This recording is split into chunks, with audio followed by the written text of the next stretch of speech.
right, Moses, we have known each other since 2011. That's like 11 years. Yeah, Yeah. that's 11 years, yeah.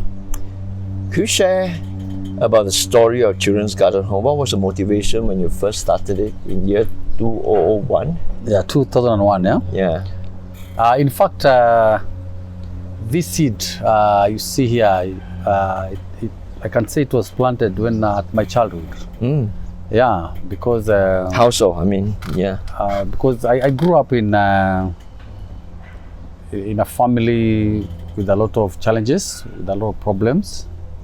My father was a polygamist. He had 3 wives, and you know, in Kenya, African culture, when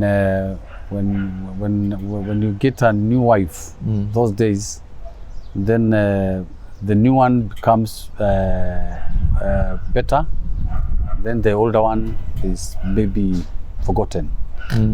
So my mother was the elder wife, and she was chased away with us. We were 8 siblings, and she went and survived by her own. She was brewing this local brew to take care of us, and we went on with that life, where I was almost joining the streets.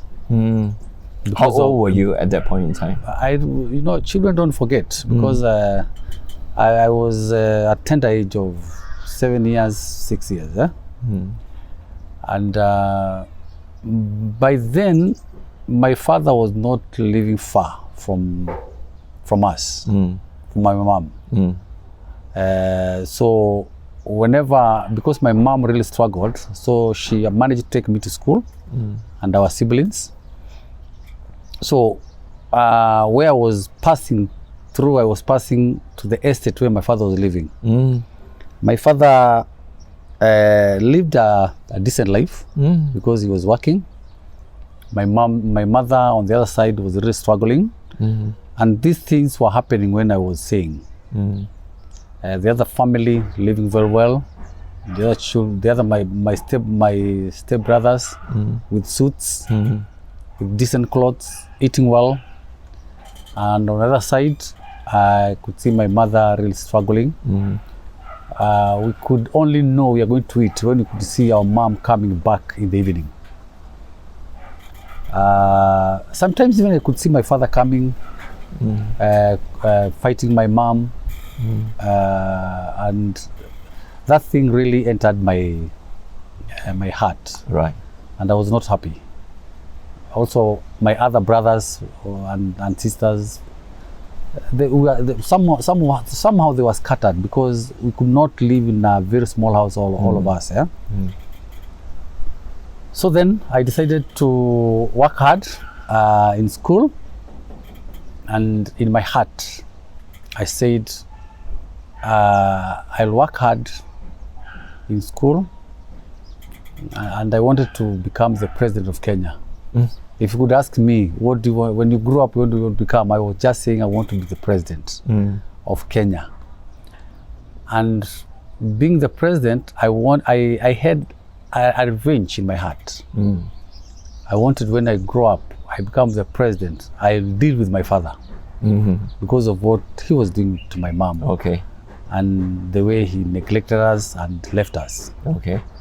So at that point in time, it was kind of vengeance, anger. I had that anger and bitterness. And then I went on with the primary school. After primary, I went on with the secondary school, just with a lot of struggle, because I was being sent home because of school fees every now and then. No money to pay school fees? No money to pay school fees. Right. So I was in classes for very short times. So I finished my Form 4, and immediately I finished my Form 4. By then, my mom had stopped now brewing alcohol.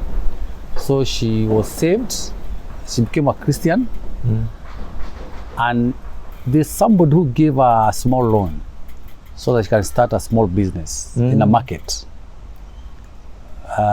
So after that, because the church she was in, then I wanted to become a pastor. Through the pastor of that church, I wanted to become the pastor, and I took the forms, I filled everything, and I was called in the Bible college. Okay. Then by that time it was 1992 when we had these tribal clashes. So my pastor was in the other tribe that were fighting my tribe. Oh dear. So they were not good. They were not happy with me joining the college. So they delayed the papers, and when they delayed the papers, then I decided to go on with my mission. I straight on went to a children's home in Eldoret, and I became a volunteer there. At my youth, when I was just a youth, I started volunteering in the children's home. At what age were you then at the point in time? I was 22. Okay. Yeah, 22 years old. Right. So because by then also we had so many street children.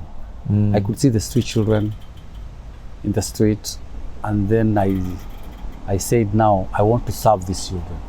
So I became a volunteer. I stayed in that home volunteering for 5 years. I left. After 5 years, I left. I went back to do business. I had my brother who had gone to England. So he decided to support me, because he told me, my brother, we want to work hard so that we don't go back in the life that we saw our mom having. Poverty. So I started doing business, but I was not comfortable in that. You were business. not comfortable. I was not comfortable. You knew that wasn't your mission in life. Yeah. So I worked for a while, and then I was going to my business, and later in the evening I go to another children's home to volunteer, to talk to those children, to give them my heart. So I did that one for about 2 years, and then I left the business. I was now employed in that children's home. It's in Ongata Rongai. I went there. Which is in Eldoret? Or? No, in Nairobi. Oh, in Nairobi. In Nairobi okay. now. Because I had left Nairobi, Eldoret, so I've come to Nairobi. Because my brother called me here so that we can continue the business. I see. Okay. So I worked. It's a full-time? Full-time. Okay. And then they felt that I'm able to convince those children, talk to them. So one of the organizations, they decided to sponsor me, to take me to a college. Right. So I went to college as I was working with that children's home. Then I finished my college. I did the addictive, drug and addictive. So that's the course that I took. So when I finished, then the salary that was being given, then the lady who was in charge of the home was not happy, because the NGO really wanted me to work with those children because they could see what I had in my heart. Right. Then she told me, now with the salary that I have added you are going to divide that salary with my child, and the child, his son, with his son. Then I said, no, we cannot do that. Let me go. Then your son can have the what you want. I left the home. I went to another organization where I found a lady, an Hebrew lady, feeding the street children, just on the road in the evening. Then I stopped. I told her, I want to work with you. I want to help these children. The first thing she told me, now, no salary. If you want, you can come and help them. I said, I have no problem. I don't need a salary. So I took over. I took them somewhere under a tree. I started training them. So that one was every day. So I did that one for about 1 year. Wow. And we were lucky. One of the landlords, because we are doing in the slum, and there's a man who had a bigger plot. So he came and told me, now Moses, I usually see you under a tree training these children, talking to them. Well, what were you doing? I mean, who are these children and what were you doing there? They were the street children. Okay. The children. Okay. And the children from very poor background. So you gather them under a tree? Yeah, I gather them. And what do you do with them? I talk to them. I do counseling. We do some songs. We play football. We do some drama. Because I had to keep them busy. So then he gave us a small house. Wow. And later he showed us where to build the school. We built a school.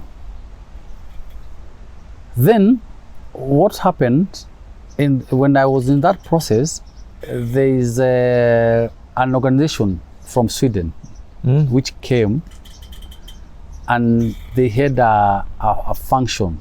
It was about the environment. And this lady, the Hebrew lady I was working for, she was a staff and a senior person in the UN habitat. So our school was called there. We went there with our children. Many schools were invited from Nairobi. And being there with my children and all the other children, it was called, the organization was called Global Tree. So those are the ones who came to Nairobi. So we had a very big event. Wow. It went for a week. So I was running over with the children, climbing tree, talking to the children, which I did not know that the director of this organization was watching what I was doing. All the other teachers, they were there, they are trained, their hands are here, they don't want. But for Moses was just running all over with the children. And the children loved me in that event. Then when we finished, the lady called me because she knew where I was working and she knew that lady. She told me, Moses, I can see something in your heart. And what I want to do, I want you to leave Jean, she was called Jean. The Hebrew lady. The Hebrew lady. I want you to live there. She asked me first, does Jean has other staffs? I told her yes. Now I want you to live there. I'll give you 20,000 Kenya shillings. You go wherever you think and start up a project because I feel there's something in your heart. So she wanted you to be the founder of a whole new initiative. Yeah. Right. Of my own initiative because she realized I have something. If I'm by my own, then I can do much bigger. Much bigger. Right. So that was in 2001. Was that the birth of Children's Garden Home? And that was the birth of the Children's Garden Home. Based on the so-called the initial goodwill investment of 20,000 US dollar. Yeah. By this wonderful lady. 20,000 Kenya shillings. Kenyan shillings, sorry. Oh, yeah. Kenyan shilling. Yeah. Okay. No, 20,000 Kenya shillings. So I took the 20,000. I went.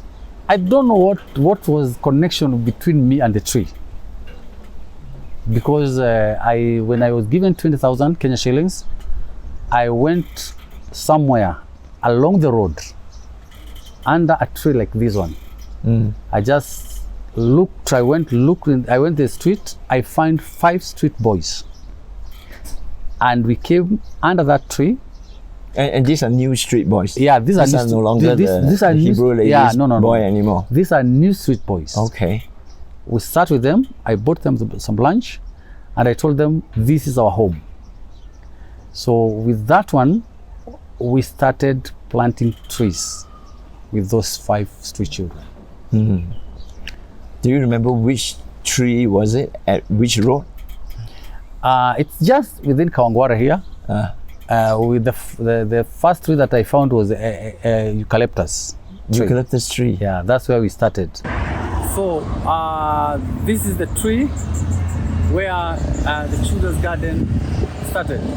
This area was the forest. There was a lot of trees, and then we planted flowers here.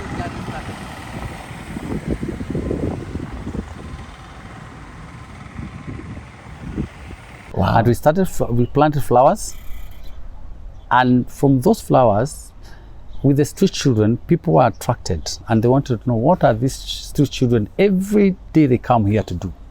So people started coming and asking questions.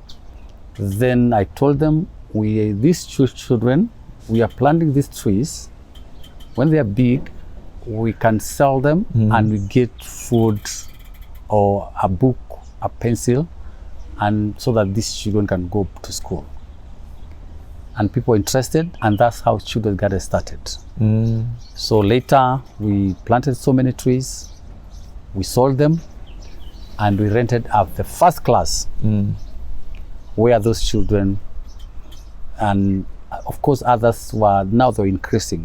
Now the number had gone up to 40. Then we had a class, and we started a class. So that's how we started Children's Garden. So that's how Children's Garden was born. Wow. Yeah.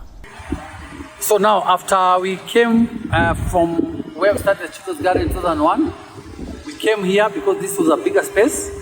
So, and you can see now all the trees that you see here behind you, and on those trees, they were planted by the children. Children planted those trees, and they're still there as a mark for this area. So after here, we went down where now the Children's Garden is. So we were planting flowers here. That was amazing. Yeah, you see how the journey did not just start in 2001. That's right. It started from somewhere. Yeah. And from what I was going through from my father and up to 2001. So from 2001, then the project picked very quickly. It was still under the tree. Yeah, I could not understand. Then under tree, we sold the seedlings. After selling, the children now went to class. After class, now we had other people who came in to support me now. So when you say a class, it means like a little just a class like this one. shanty, a tin, where you rented somewhere in the slum. Yeah, in the slum. Okay. So we went on, and then in 2003, I realized these children, they don't have a home, most of them. Yeah. So I expanded, and I rented a whole plot in a slum. Wow. Where now, that was the first home in Children's Garden. In Kawangware. In Kawangware. Right. Yeah.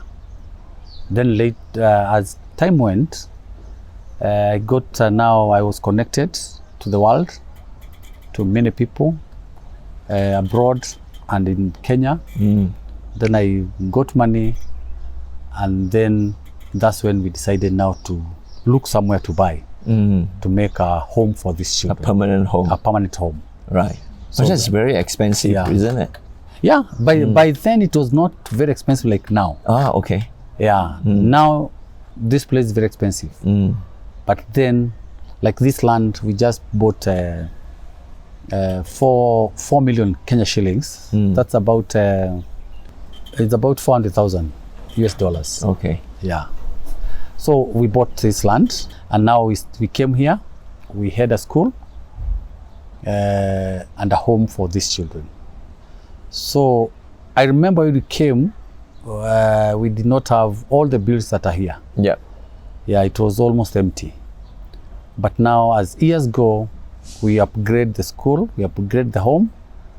So Moses, Children's Garden Home started from a tree, and now you have a permanent home here. Yeah. Let's talk about the kind of children that you have here. What were their background? How did they get to come here, and how are they raised? Yeah, you know, in Kenya, especially these families which are so-called poor.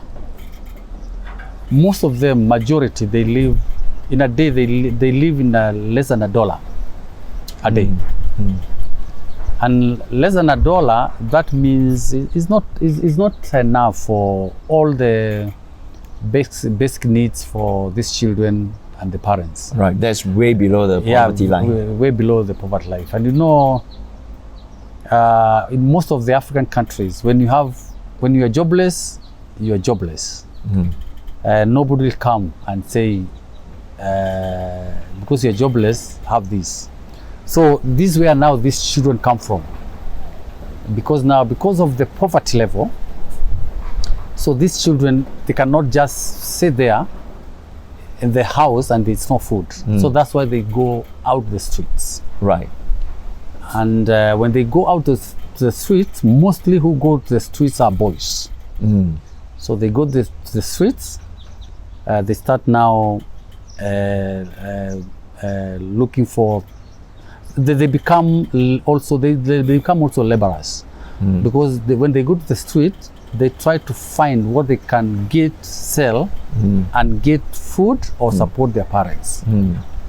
So that's where we have street children, right? Because they are there in the streets to survive, to see what they can get for them to survive.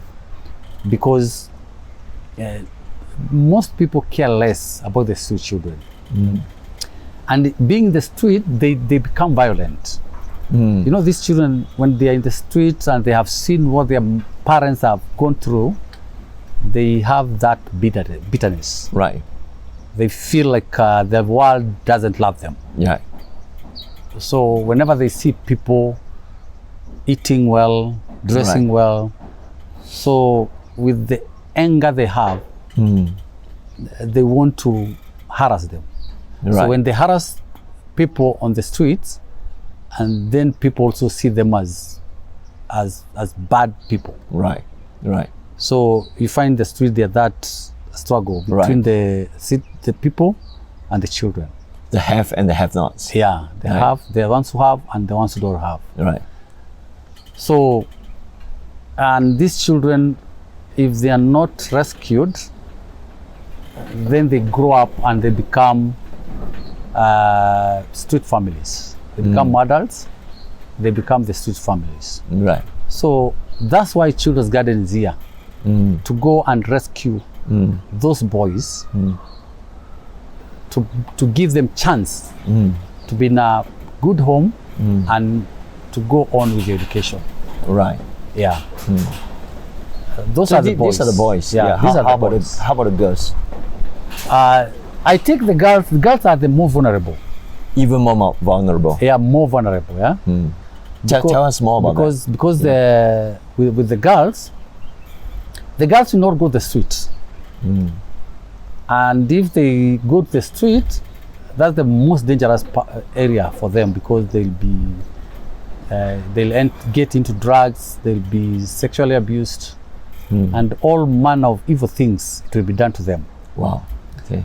So the girls remain in the homes, in the streets, in the slums. In the slum. Okay. But now, because of the poverty level, you know, the girls will need pads. They'll need to make their hair. They'll need to have. There are things that girls need, and if they don't get those things, then the men in the slums, they take advantage of that. I see. How do they do that? So they'll take advantage in a way that they'll want to give them some money. And when a girl is given money, the man wants a return. So return is they'll sexually abuse these girls. I see. And when they abuse them, then these girls, most of them, they get pregnant. Right. If they don't get pregnant, they'll have these sexual transmitted diseases, and this will lead to their death. Most of these girls die when they are very young, because they fear to talk about it. They don't have money to go to hospital. So unless they have somebody very close, that's when they'll talk about it. And Alvin, as you are here now, because you're in Kenya now, you have seen girls who we rescue who are pregnant, like Salome. You saw her. Could you share with us the story of Salome? Yeah, Salome comes from a very poor background. The mother is jobless, no father. They live in a very small shanty. It's a very small house In the slum. In the slum. So when the mother goes to work, there's no food in the house. So Salome, what she tells me, she was called by, she was being given some money, some mandazis. You know mandazi, yeah? Some food. Yeah, some food.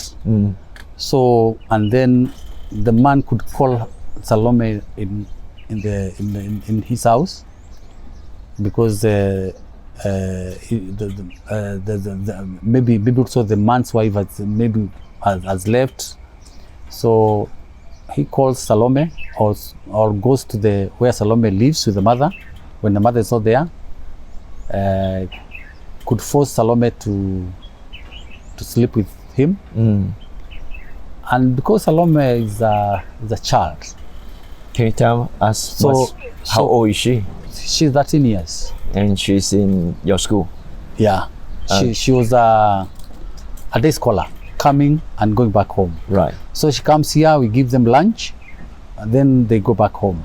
So weekends, they don't have food, and evening, if the mother gets something, then they'll eat. If the mother doesn't get anything, they don't eat. So for a girl, will only survive when the girl sleeps with a man, and these men, they take advantage of these young children. And this is why there's so much, so high a rate of child pregnancy. Yeah, young girls' pregnancy. In fact, Kenya is, I think Kenya is it's number 3. Wow. With the child pregnancy. Okay. And So you can see, like you can see now in Children's Garden, we have Salome, we have others who are pregnant at their tender age, 12 years, 9 years. Now she's 13 with a 4-month pregnancy. So if Salome was not in Children's Garden as a day scholar, then she could have given birth and then throw the child. Because she can't look after this baby. Because she cannot look after the baby. Yeah. And you know, as I tell you, we have also other abandoned babies who are here. So those babies maybe they were born by the young girls, and because they are not ready to take care of these children, and they don't want to kill them, they will take them, they go and abandon them. Like you know, we have Gabriel, who was abandoned. Tell us about how you discovered Gabriel, and what condition was he in at that point in time? Yeah. Gabriel was abandoned very early in the morning in a garage where they repair cars. So Gabriel was found in a car, in a wreckage. Yeah, just very early in the morning. So he was what, a newborn? A newborn baby. Wow. Yeah, okay. A newborn baby. And also Bella, we found Bella on the street. Just in fact, for Gabriel was blocked by the police, but Bella, personally, we found her in beside the road, just about 50 meters from Chito's garden. Wow. Yeah, very early in the morning. They abandon them very early in the morning, because mostly they give birth at night. So in the morning when they give birth, they just leave the child there. So that's why Moses is here. Yeah. To rescue and to save these young souls. And since 2001, we have seen most of them, especially also the girls who have grown here. they have gone to school. If they did not come to Children's Garden, they could be mothers with several children.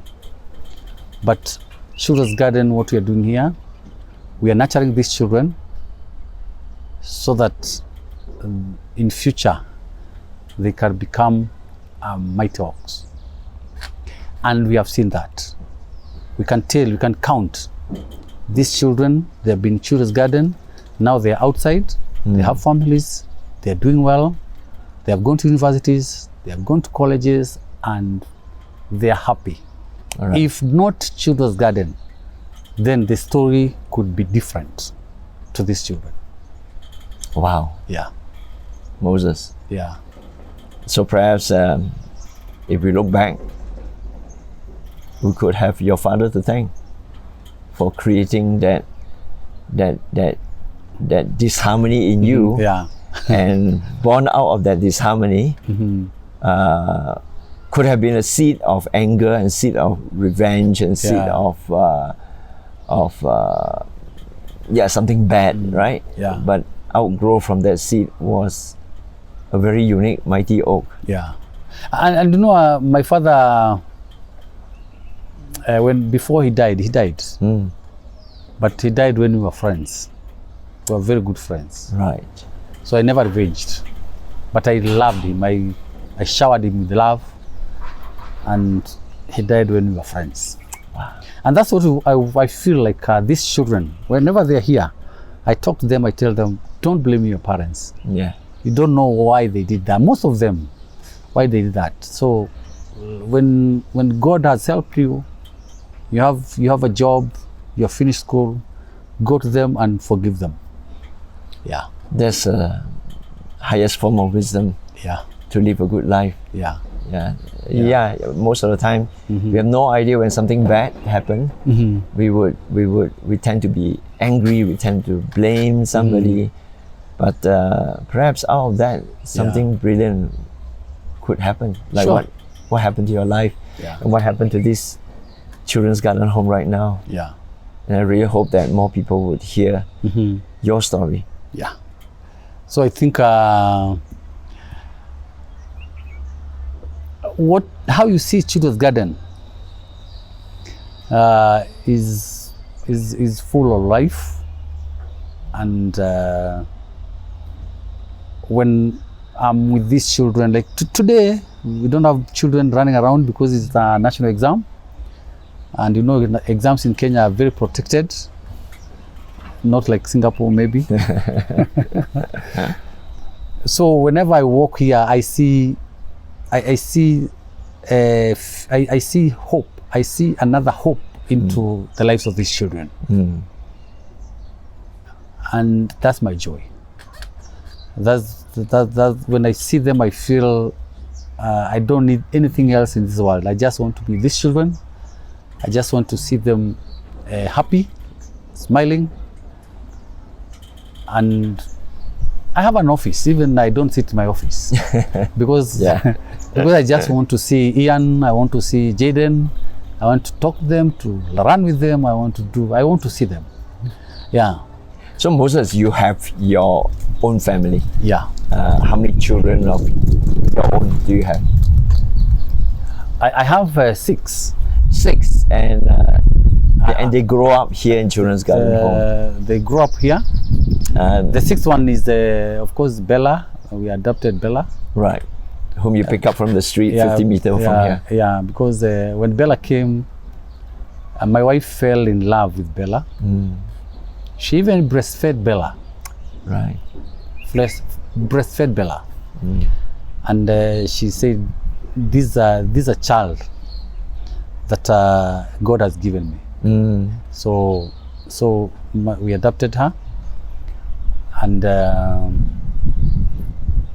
my children, when I started the home, I asked God to give me a proper home, a good home for these children, and I will serve them with my family.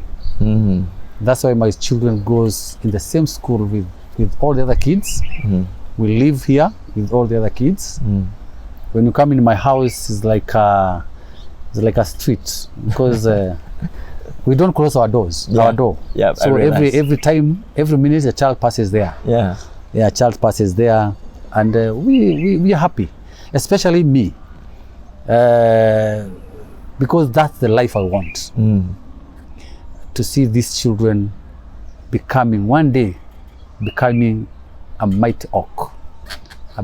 Because I know they started from somewhere with a lot of problems, with a lot of anger, but when they finish better. So my children have been here. I have a very hard time to explain to them. Yeah. Why tell us about Yeah. that little challenge. I can kind of imagine, you know, that if I'm your child, I would be growing up with all these street kids from don't know where, you know, and I'm sharing the same toy with them or whatever little toys that they have. Yeah. And I eat the same food as they. Yeah, I'm sure they have question marks. Yeah, they grow with a lot of questions. Yeah, tell us about that. Yeah, they grow a lot of questions. It's a very interesting family situation. Yeah, and my big work is now to explain to them why we are here with all these children.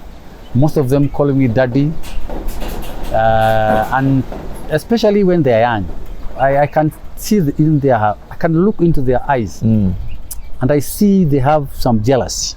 Right. When other children calling me daddy. Yeah. And calling their mother mom. And I could see when they are young, they could say, no, this is not your daddy. This is my daddy. They try to protect me from all the other children. Yeah. But as they grow up, I explain to them. And this has also helped my children a lot, because as they grow up, they grow loving other children, these other children. And they are the most disciplined. Even if you go to this compound, the All Children's Garden, they tell you Kezia, Helena, Victor, Israel, Annalisa, and Bella, they are the most disciplined. And they grow up now loving other children. Exactly. Yeah. I could see that in Victor. Yeah. So, yeah. Sometimes my wife could sit and tell me, now I'm tired. Moses, I'm tired. Now I need my own house, I need my own compound, I need to be somewhere. Okay. And I tell her, please, I don't want to go against my heart. I said I want to be with these children, I want these children to call me, to see me as their dad, and I want to live with them. So I don't have to live somewhere and these children to live somewhere else. I want to live with them so that they feel the love that they missed from when they were not in Children's Garden. So you're extending your family love and care and concern to embrace all the other children. Yes. And they are your family. Yeah. And you are their family. Yeah. Wow. Yeah. So that's how we live. These are one big family. One big family. 2001 till now, there's how many years? We are in 2022. So it's 21 years. 21 years. Yeah. So Moses in running Children's Garden Home over the last 21 years. Can you share with us what are some of the major challenges that you have come across or are still undergoing or still facing? Yeah. So my first priority in the Children's Garden, one is for these children. One is food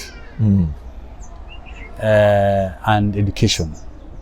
Food and education, because I usually feel these children, if they have food, they'll be able to sit in one place like Children's Garden and they'll be able to concentrate with the education.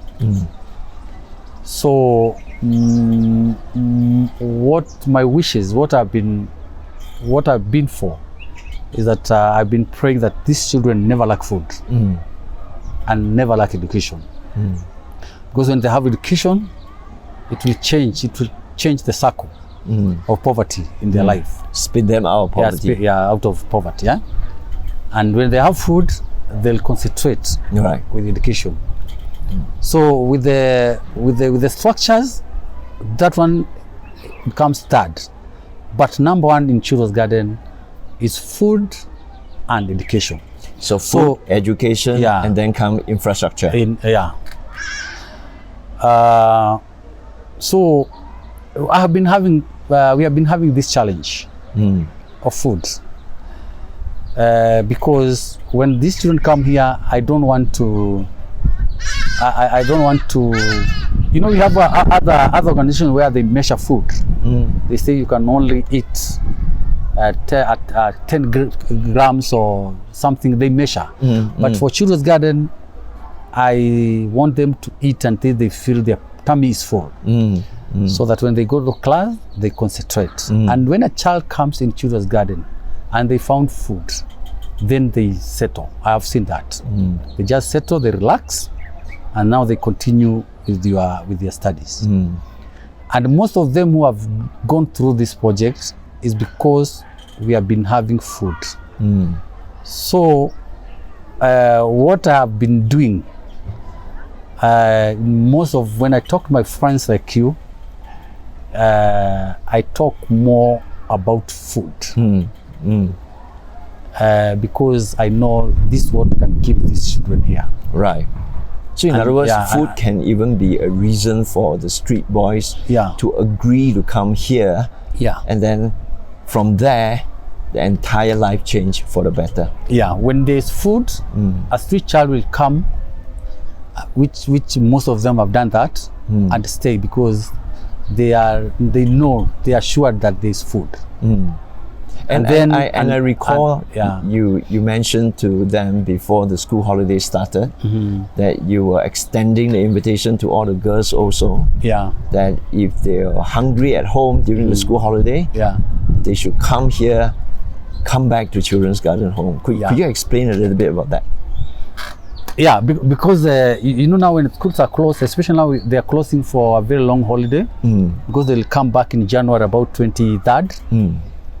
So with these girls who come from poor background, most of them they'll be in the slums without food. And you know, it's after COVID, and then after COVID in Kenya we have hunger, the drought, no rain, very serious drought. Serious drought. So you'll find they'll not have food, and when they don't have food, or there are other, because not only food, also they need other things like sanitary towels. They also need a girl wants to look smart. So they'll be forced to go in and ask help from men. And those men are not good. They'll want, when they give small money, then the return will be they'll sleep with that girl. And because they're young girls, they don't know how their body is developing, then they found themselves they're pregnant. If not pregnant, they have sexual transmitted diseases. Right. So, which I feel for the girls. So, that's why I told them, if they feel there's no food or they need anything, they should run to Children's Garden. Come running, because here they can get what they want in life. But it is not always. I've seen in many situations whereby your food store literally were close to empty. So how do you ensure there is sufficient food for the children here? Those are my tough moments. Especially there's a time I was going to the store. Maybe I go to the store, I find these 20 bags of maize and beans. After 1 week, when I go back, I found it's almost nothing. Then I realized I'll get sick. I said, now I'll never go to the store again. So they just now tell me, now there's no food, because that's the most difficult times when you go to the store and nobody has promised that is giving money for food. So these children, they eat, and when they eat, 200 children eating, and some still come during the day. We still feed them. So we don't have that limit. I know I have been having people coming and tell me, Moses, have a limit, don't have so many children. But these children are coming at the gate. You cannot tell that child who is hungry to go back, you're full. So children's garden is never full for a child. Any child who comes with a need, who wants to eat, the gates are open. The gates are open for every child. Even if we can squeeze here 500 of them, let us die here. Yeah. But I cannot have a limit. I must say that the first time I came in 2011, my wife was a banker, and I was in business. Yeah. And we were used to the concept of budgeting, right? So we couldn't quite comprehend your idea at that point in time that your gates will always be open to any needy children. Yeah. And I had the same thought, like many people will advise you that you ought to look at your scarce resources, scarcity of resources, and you should limit the numbers and all that. But I was, I must tell you that I learned a big lesson in life that day when you told me that, if the children are outside the gate, they could die. Yeah. But if the children are inside the gate, even if they can eat very little and share among everybody here. And I thank you for the lesson, Moses. Yeah. So with the food, that's a big challenge.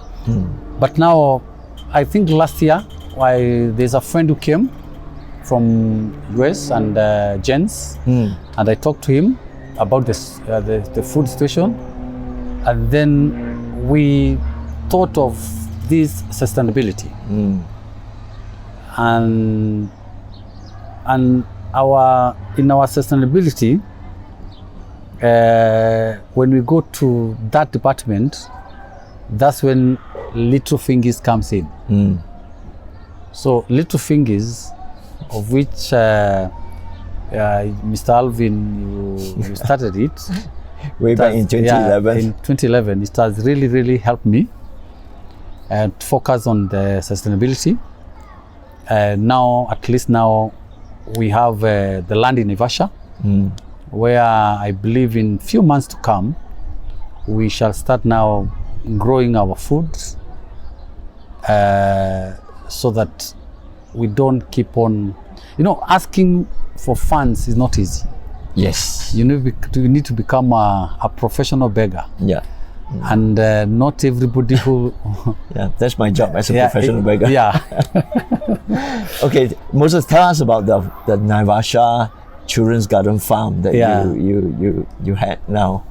Yeah, it's about 2.5 acres. Okay. And how did it come about, and what was the idea behind it? The idea is it was about food. Food sustainability. Food sustainability. So grow your own food in the farm.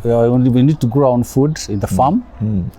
And then when we grow our own food in the farm, then we are sure that the children will never go hungry.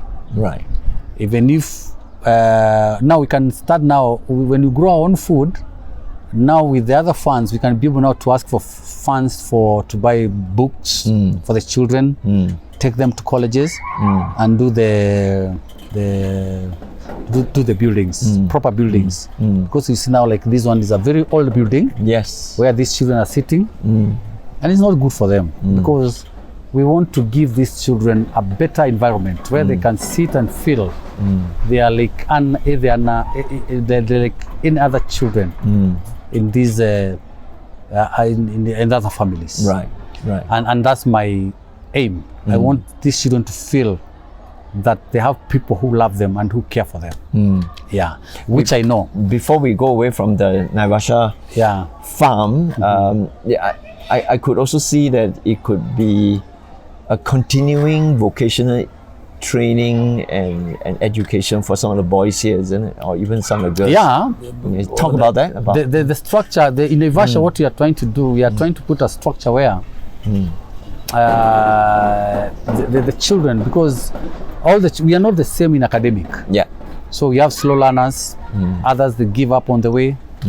So we don't want, in children's garden, we don't want to leave any child unattended. We want to make sure that every child gets what he wants in life.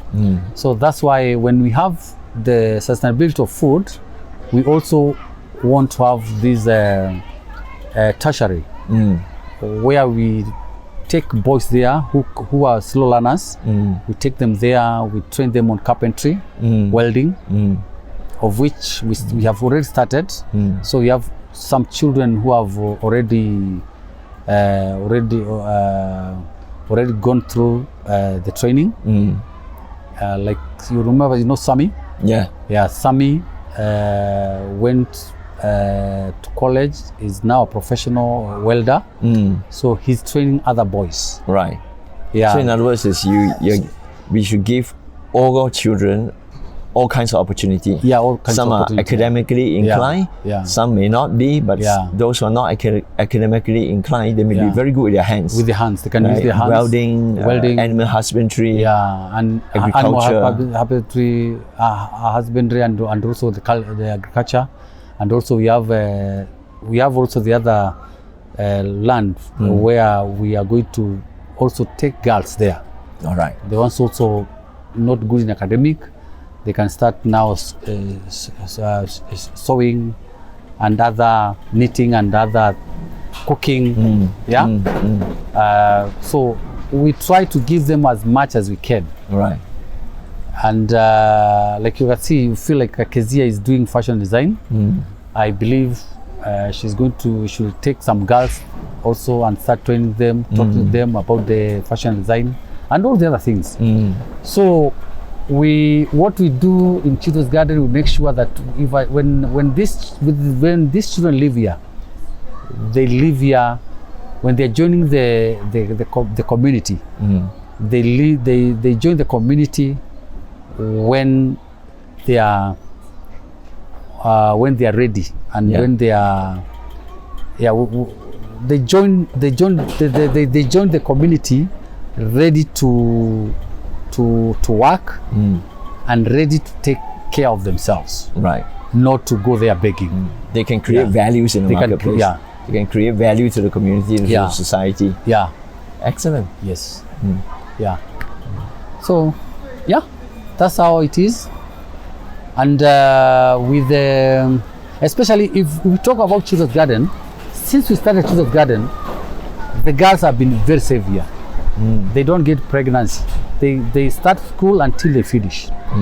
But these girls, there's a time I did my survey, and I could see that every time we open, 3 or 4 girls don't come back to school. When the school term open, you mean? Yeah. And when I try to find out, they are pregnant. So in other words, school girls during the school holiday is a very risky, vulnerable and risky period for them. Yeah, that's very vulnerable for them. Right. Yeah, and that's why I would love if we can be able to save these girls. We have, especially when schools are closed, we have food here. Then we say even those girls, they should not even close. They can be coming during lunch. They come here. If there are anything they need, we do the counseling. We give them food, and then when the school open, they still go on with their school. Yeah. In other words, it's school may be closed for holiday. Yeah. But Children's Garden Home is always open. Open, always open. Yeah. Thank you. Yeah. And I want to say thank you for all the friends who have come and support these children, especially Alvin and your friends in Singapore. I don't have words to tell you, but you have added a smile into the faces of these children. I don't know what I can say, but the work you're doing with the friends from Singapore is huge. these are a noble thing that you are doing here. You may not know, but you have changed a lot of life. So many children were passed through here, and they are living well, they are happy. People like Stanley, Oliver, we went and we met others working. That's the work that we are doing. So when you go back to Singapore, let them know that they are changing lives and they are giving these children new hope that they did not have. Asante sana. Yeah. And I know what you mean. Yeah. And I have personally seen them grow. They are like my children as well. Yeah. From 2011 until now, it's 11 years. I've seen those tiny ones and growing up. I've seen those who have graduated and are now living a good life. Yeah. I could see the transformation, the evolution in each and every one of this. The honor is mine to be able to partner with you in this journey.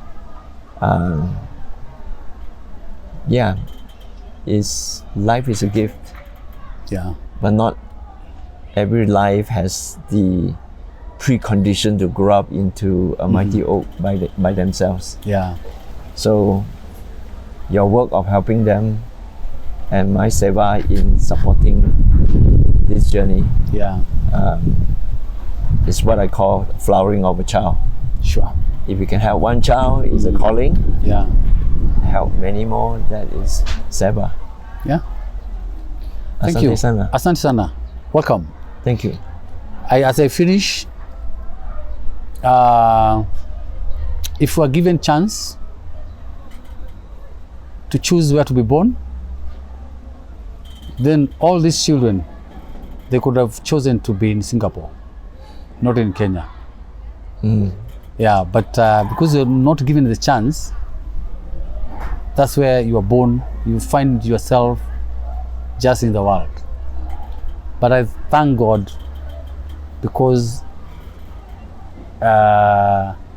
He also, when those children are there, that's why He brings up people like you and me, so that that child one day will never say, I found myself here and nobody took care of me. Exactly. So that's why we are here, so that when they grow up, even if they found themselves in a very poor background, an abusive environment, one day they live and say, I found people who had kind hearts and the love, and they take me through. Thank you. Thank you. Yeah. And I'm sure that every single one of the children here Yeah. will create a story of themselves Yeah. that will inspire the world to be a brighter place. Thank you. Asante. Asante.